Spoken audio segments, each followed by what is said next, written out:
প্রিয় দর্শক, আপনারা সবাই ইতোমধ্যে জেনে গেছেন আমাদের এই প্রিয় দেশটিতে দীর্ঘদিন পর্যন্ত যে লুটতরাজ চলে আসছিল, যে নানামুখী অবিচার, বৈষম্য এবং অন্যায় আচরণ চলে আসছিল, সেটার বিরুদ্ধে সর্বস্তরের মানুষ দীর্ঘদিন পর্যন্ত তাদের মধ্যে যে জমে থাকা ক্ষোভ সেটা তারা প্রকাশ করেছে। ছাত্র জনতার গণ আন্দোলনে ইতোমধ্যে আমরা জানি যে সরকার পতন হয়েছে। এই পুরো সাফল্যের যে মহানায়কেরা, বিশেষ করে আমাদের শিক্ষার্থীরা, তাদের সকলকে আমরা সকলে বিনম্র শ্রদ্ধা জ্ঞাপন করি। আল্লাহ রাব্বুল আলামিন তাদের সবাইকে এর জন্য সর্বোত্তম বিনিময় দান করুন এবং যে সমস্ত ছাত্র ভাইদেরকে বা যে সমস্ত নিরীহ নিরপরাধ মানুষদেরকে আমরা হারিয়েছি, যাদেরকে হত্যা করা হয়েছে, খুন করা হয়েছে, আমরা তাদের প্রত্যেকের রুহের মাগফিরাত কামনা করছি। আল্লাহ রাব্বুল আলামিন তাদের সবাইকে শাহাদাতের মর্যাদা দান করুন। প্রিয় দর্শক ভাই বোন, যে বিষয়টিকে আমি শুরুতেই বলতে চাই তা হলো যে বর্তমানে যে আনন্দঘন একটি পরিবেশ চলছে, এই পরিবেশে আমরা দেখতে পাচ্ছি যে অনেক সুযোগ সন্ধানীরা এমন সব কাজ করছে যে এই পুরো অর্জনটাকে ম্লান করে দেওয়ার জন্য সেগুলো যথেষ্ট হতে পারে। তোমাদের থেকে একটি গুরুত্বপূর্ণ বিষয় হলো যে লুটতরাজ চলছে। এমনকি আমরা সোশ্যাল মিডিয়ার কল্যাণে এও দেখলাম যে রাস্তাঘাটের লাইট পর্যন্ত মানুষ খুলে নিয়ে যাচ্ছে। যারা রাস্তাঘাট থেকে লাইট খুলে নিয়ে যাচ্ছে, যা হাতের কাছে পাচ্ছে সেটাকেই তারা ভেঙে নিয়ে যাচ্ছে এবং যেখানে পাচ্ছে সুযোগ সেখানে তারা লুটতরাজ করছে। এরা কখনো এদেশের বন্ধু হতে পারে না, এরা দেশের শত্রু। এই মানুষগুলো কখনো শিক্ষার্থী বা প্রকৃত অর্থে যারা আন্দোলনকারী ছিল তারা নয়। এই মানুষগুলো অবশ্যই সুযোগ সন্ধানী এবং এই লুটপাট যে কোনো মূল্যে আমাদেরকে বন্ধ করতে হবে। বিধায় যারা যেখানে আছেন, আমি বিশেষ করে মসজিদে যারা আছেন, মসজিদের দায়িত্বশীলদেরকে বিনীতভাবে অনুরোধ করতে চাই, আপনাদের মসজিদ থেকে আপনারা আহ্বান করুন, ডাক দিন, যেন কোনো প্রকার লুটতরাজ, কোনো প্রকার অরাজকতা যেন না চলে। কেউ যেন আইন নিজের হাতে তুলে না নেয়। কোনো প্রকার অরাজকতা যদি চলতে থাকে তাহলে সেটি আমাদেরই দুর্ভোগ পোহাতে হবে, সেটা আমাদেরই অকল্যাণ বয়ে আনবে। সরকারি কিংবা বেসরকারি কোনো স্থাপনা যেন কোনোভাবে নষ্ট না হয়। বিশেষ করে মসজিদগুলো থেকে যদি একযোগে এই আওয়াজ উচ্চারিত হয় এবং সমাজের প্রত্যেকটা মানুষ যদি দায়িত্বশীলতার আচরণ করেন এবং যারাই অন্যায়ের দিকে হাত বাড়াচ্ছে তাদের হাতকে যদি আমরা থামিয়ে দিতে পারি তাহলে সেটা আমাদের জন্য অত্যন্ত আনন্দের বিষয় হবে। অতএব আসুন, ছাত্রদের এই অর্জনকে, ছাত্র জনতার এই অর্জনকে ম্লান করে দেওয়ার মতো কাজগুলোকে যে কোনো মূল্যে থামাতে হবে। আর না হলে এটার জন্য আমাদের সবাইকে কিন্তু পস্তাতে হতে পারে। বিধায় আমি বিনীতভাবে অনুরোধ করছি যে লুটতরাজ বন্ধের সবাই উদ্যোগ নিন। আপনার আশেপাশে কেউ লুটতরাজ করছে, আপনি তাকে থামিয়ে দিন। এমনকি আপনার গণভবনে যারা গেছেন সেখান থেকে অনেক কিছু নিয়ে এসেছেন।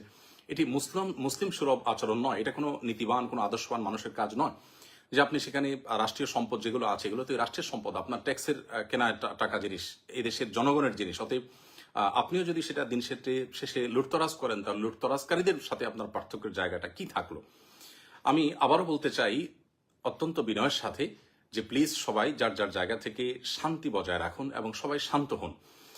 প্রিয় নবী সাল্লাল্লাহু আলাইহি সাল্লাম যখন মক্কা পুনরুদ্ধার করেছেন, মক্কাকে স্বাধীন করেছেন, তখন কিন্তু তিনি মক্কায় কোনো মানুষের কোনো প্রকার জানমালের ক্ষয়ক্ষতি হতে দেননি, বরং সেখানে একরকম অনেকটা রক্তপাতহীনভাবেই কিন্তু তিনি মক্কা বিজয় করেছেন। তার সে মক্কা বিজয়ের ইতিহাস আমরা স্মরণ করার চেষ্টা করি এবং মক্কা বিজয়ের সময় তিনি যে বিনয়ের পরিচয় দিয়েছেন, তিনি যে আল্লাহর কৃতজ্ঞতা জ্ঞাপন করেছেন সেটিকে আমরা স্মরণ করি। সেই সাথে বিশেষভাবে আমি বলতে চাই, সংখ্যালঘুদের উপর যে নির্যাতনের সংবাদ উঠে আসছে, এর কতটা সত্য কতটা মিথ্যা আমরা জানি না, তবে আমি বিশেষভাবে মাদ্রাসা শিক্ষার্থীদেরকে বলবো যে আপনারা অনুগ্রহ করে আপনাদের আশেপাশে থাকা হিন্দুদের স্থাপনা, ঘরবাড়ি, তাদের মন্দির, উপাসনালয়, এগুলোতে কোনো মানুষ যাতে আক্রমণ করে অন্যায়ভাবে সেখানে কোনো প্রকার জুলুম করে সেটাকে উদুরপিণ্ডি বুদুর ঘাড়ে চাপাতে না পারে, সেজন্য আপনারা সজাগ থাকুন। এবং এই কর্তব্যটা, এই সময়টা যদি আমরা সবাই মিলে পালন করতে পারি তাহলে সেক্ষেত্রে এই বিজয় বা এই উৎসব যেটা আপনারা করছেন, গোটা দেশে মানুষ করছে, আমরা সবাই করছি, সেটি প্রকৃত অর্থে উৎসবে পরিণত হবে। বিধায় কোনো সংখ্যালঘুর উপর যদি নির্যাতন হয় তাহলে সেক্ষেত্রে যে জুলুমের বিরুদ্ধে আন্দোলন হলো, যেই জুলুমের বিরুদ্ধে এই গণ আন্দোলন হলো, গণ অভ্যুত্থান হলো, আমরা ৭১ দেখিনি, আমরা ২৪ দেখেছি। আমরা এই গণ আন্দোলনের যে সাক্ষী হয়েছি সেটি প্রকৃত অর্থে সার্থক হবে তখনই যখন এটাকে সম্পূর্ণরূপে সংখ্যালঘুদের উপর নির্যাতন বন্ধ এবং সকল প্রকার লুটতরাজ বন্ধ করার প্রচেষ্টা আমরা প্রত্যেকটা মানুষ করতে পারবো। আমি আবারও বলছি যে সংখ্যালঘুদের নিরাপত্তা সবাই নিশ্চিত করুন প্লিজ। মসজিদের মাইক থেকে হিন্দু ধর্মাবলম্বীদের ঘর বাড়ি, তাদের স্থাপনায় কোনো প্রকার কেউ হাত দিয়ে যদি কোনো কিছু ভাঙতে উদ্যত হয়, আগুন দিতে উদ্যত হয়, কোনো প্রকার অন্যায় আচরণ করতে উদ্যত হয়, তাহলে ইমাম সাহেবের নেতৃত্বে সেই কালো হাত ভেঙে দিন, সেই কালো হাতকে থামান, নবী করিম সাল্লাল্লাহু আলাইহি ওয়াসাল্লাম বলেছেন, উনসুর আখাকা নাসিরান যালিমান ওয়া মাজলুমা, তোমার ভাই অত্যাচারী হোক আর অত্যাচারিত হোক, সর্বাবস্থায় তুমি তাকে সাহায্য করো।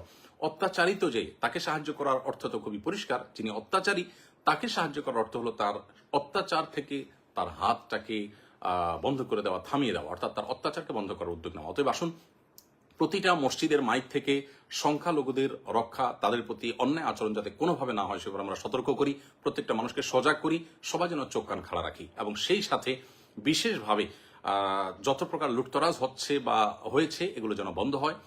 কোনোভাবে রাষ্ট্রীয় কিংবা বেসরকারি কোনো প্রকার স্থাপনায় কেউ যেন কোনোভাবে হাত না দেয়, কোনোভাবে যেন সেটা ভাঙচুর না করে। আমরা আল্লাহকে ভয় করি, দিন শেষে আল্লাহ তাআলার কাছে এগুলোর জন্য জবাবদিহি করতে হবে। সামান্য একটা জিনিস আপনি নিয়ে গেলেন, এর জন্য আপনার জাহান্নামে যেতে হতে পারে। মনে রাখবেন, রাষ্ট্রের সম্পদ এটা কোটি কোটি মানুষের মালিকানাধীন সম্পদ, বিধায় কিয়ামতের ময়দানে এত কোটি মানুষের কাছে আপনি এই দায় কিভাবে পরিশোধ করবেন, এর জবাবদিহি কিভাবে আপনি দিবেন। বিধায় আল্লাহকে ভয় করুন, কোনো প্রকার লুটতরাজ হতে দিবেন না, এবং সংখ্যালঘুদের নিরাপত্তা নিশ্চিত করবার জন্য মসজিদের মাইক ব্যবহার করুন, অন্যায়ের বিরুদ্ধে মসজিদের মাইক থেকে আহ্বান করুন, মাদ্রাসার শিক্ষার্থীরা তাদের পাহারাদারি করুন। আবারও বলছি যে প্রিয় নবী সাল্লাল্লাহু আলাইহি ওয়াসাল্লাম মক্কা বিজয়ের পর তিনি কিন্তু কোনো প্রকার আজকের পৃথিবীতে যে বুনো উল্লাস হয়ে থাকে এরকম উল্লাস বা উল্লাসের উন্মাদনা যেটি, এটি কিন্তু তিনি করেননি। আল্লাহ সুবহানাহু ওয়া তাআলা বলেছেন, ইযা জাআ নাসরুল্লাহি ওয়াল ফাতহু, যখন আল্লাহর সাহায্য এবং বিজয় আসে, ওয়ারাইতান নাসা ইয়াদখুলুনা ফি দীনিল্লাহি আফওয়াজা, এবং আপনি দেখবেন লোক দলে দলে আল্লাহর দ্বীনে প্রবেশ করছে, অনুগত হচ্ছে, তখন ফাসাব্বিহ বিহামদি রাব্বিকা ওয়াস্তাগফিরহু, আল্লাহ তাআলার তাসবিহ মাখা প্রশংসা আপনি জ্ঞাপন করুন এবং আল্লাহ তাআলার কাছে ইস্তেগফার এবং ক্ষমা প্রার্থনা করুন। একজন মুসলিম বিজয়ের আনন্দে আল্লাহর শুকরিয়া আদায় করবে, বিনয় অবনত হবে, এবং নিজেদের কোনো ভুল ত্রুটি হয়ে থাকলে তার জন্য আল্লাহর কাছে ক্ষমা প্রার্থনা করবে। দম্ভ বা অহংকার তারা দেখাবে না। যারা দম্ভ দেখিয়েছে, অহংকার করেছে, তাদের অহংকার এবং দম্ভ কিভাবে চূর্ণ হয়েছে আমরা দেখেছি। আমরাও যদি একই কাজ করি তাহলে একই পরিণতি আমাদেরকে বরণ করতে হবে। যারা জুলুম করেছে, লুটতরাজ করেছে, অবিচার করেছে, বৈষম্য করেছে, সেগুলোর পরিণতি আমরা দেখতে পেয়েছি। আমরাও যদি একই কাজ করি বা আপনারাও যদি সাধারণ মানুষও যদি একই কাজ করেন তাহলে একই পরিণতি আমাদেরকে বরণ করতে হবে। আল্লাহর ভয় আমরা অন্তরে জাগ্রত রাখি। আমি সর্বস্তর ওলামা ইকরামদেরকে এবং সকল সচেতন নাগরিকদেরকে, আমাদের সম্মানিত ফলোয়ারদেরকে বিনীতভাবে অনুরোধ করতে চাই, প্লিজ সবাইকে শান্ত হতে বলুন এবং সকল প্রকার অন্যায়কে থামিয়ে দিন। সেই সাথে এও বলতে চাই যে আমাদের মহান মুক্তিযুদ্ধের যে চেতনা ছিল, বৈষম্যহীন সমাজ ব্যবস্থা গড়ে তোলা এবং প্রত্যেকটা মানুষের অধিকার, ন্যায্য অধিকার তাকে যথাযথভাবে বুঝিয়ে দেওয়া, সেটা যেন পুনঃপ্রতিষ্ঠিত হয়।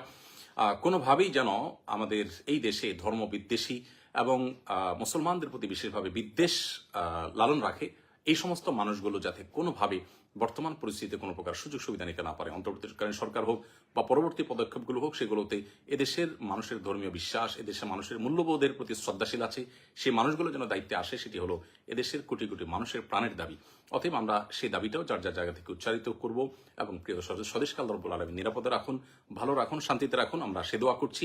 আবারও বলছি, সকল প্রকার লুটতরাজ, সংখ্যালঘুদের আক্রমণের বিরুদ্ধে আমাদের প্রত্যেককে জিহাদ ঘোষণা করতে হবে এবং প্রত্যেককেই সংখ্যালঘুদের নিরাপত্তার বিষয়টির জন্য বিশেষভাবে কাজ করতে হবে এবং সকল অন্যায়কে বন্ধ করবার জন্য সামাজিকভাবে আমরা সম্মিলিত উদ্যোগ গ্রহণ করতে হবে। মসজিদের মাইকগুলো সচল হয়ে যাক, মাদ্রাসাগুলোর ছাত্ররা সক্রিয় হয়ে যাক, সকল প্রকার স্কুল কলেজের শিক্ষার্থী সকল শান্তিময় মানুষ সক্রিয় হয়ে যান এবং সকল প্রকার অন্যায়কে থামিয়ে দিন। আল্লাহ তাআলা আমাদের সকলকে তৌফিক দান করুন।